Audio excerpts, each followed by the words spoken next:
Welcome back to co drive. അങ്ങനെ ഒരുപാട് നാൾക്ക് ശേഷം വീണ്ടും ഒരു വീഡിയോ ആയിട്ട് വന്നിരിക്കുകയാണ്. ഇന്നത്തെ വീഡിയോയിൽ അങ്ങനെ പ്രത്യേകിച്ച് വലിയ കാര്യങ്ങളൊന്നുമില്ല. നമ്മുടെ 800 5 സ്പീഡിനെ പറ്റി ചെറിയൊരു അപ്ഡേറ്റ് പറയാൻ വേണ്ടിയിട്ടാണ് ഈ ഒരു വീഡിയോ ചെയ്യുന്നത്. നമ്മുടെ ഈ ഒരു 800 എടുത്തിട്ട് ഇപ്പോൾ കുറച്ച് നാളായി, ഏകദേശം ഒരു 2 വർഷം അടുപ്പിച്ചായിട്ടുണ്ട്. ഒരുപാട് ഫ്രണ്ട്സ് എന്നോട് ചോദിക്കാറുണ്ട് നമ്മുടെ 800 4 സ്പീഡും 5 സ്പീഡും തമ്മിലുള്ള മെയിൻ്റനൻസിൻ്റെ ഡിഫറൻസ് ഒക്കെ എങ്ങനെയാണ് വരുന്നതെന്നുള്ളത്. ഇത്രയും ടൈമിൻ്റെ ഇടയ്ക്ക് ഇപ്പോഴാണ് ഞാൻ കുറച്ചെങ്കിലും മേജറായിട്ടുള്ള ഒരു വർക്ക് ചെയ്തത്. സോ അതിൻ്റെ കാര്യങ്ങളൊക്കെ പറഞ്ഞിട്ടുള്ളൊരു വീഡിയോ ഞാൻ നെക്സ്റ്റ് വീക്കിൽ പോസ്റ്റ് ചെയ്യുന്നതായിരിക്കും. സോ ആ ഒരു കാര്യം പറയാൻ വേണ്ടി വന്നത് മാത്രമേ ഉള്ളൂ. നമുക്കിതിൻ്റെ മെക്കാനിക്കൽ വർക്കുകളെല്ലാം കഴിഞ്ഞിട്ടുണ്ട്, പക്ഷേ ഇതിൻ്റെ ടോട്ടൽ വർക്ക് കഴിഞ്ഞിട്ടില്ല. ഇനി പെയിൻറ്റിങ്ങും കാര്യങ്ങളൊക്കെ ബാക്കിയുണ്ട്. പെയിൻറ്റിങ് കൂടാതെ തന്നെ നമുക്ക് ഇതിനകത്ത് കുറച്ച് കാര്യങ്ങളൊക്കെ മാറ്റാനുണ്ട്. ഇതിൻ്റെ ഹെഡ്ലൈറ്റ്സ് ഒക്കെ നോക്കുകയാണെന്നുണ്ടെങ്കിൽ മൊത്തം പോയിട്ടുണ്ട്. സോ ഈ കാര്യങ്ങളൊക്കെ കറക്റ്റ് ചെയ്തിട്ട് ഇതിൻ്റെ ഒരു ഫൈനൽ ലുക്ക് നമുക്ക് കിട്ടുള്ളൂ.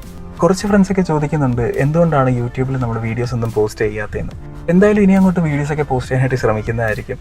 സോ ഈ ഒരു ചെറിയ കാര്യം പറയാൻ വേണ്ടിയിട്ട് മാത്രമാണ് ഈ ഒരു വീഡിയോ ചെയ്തത്.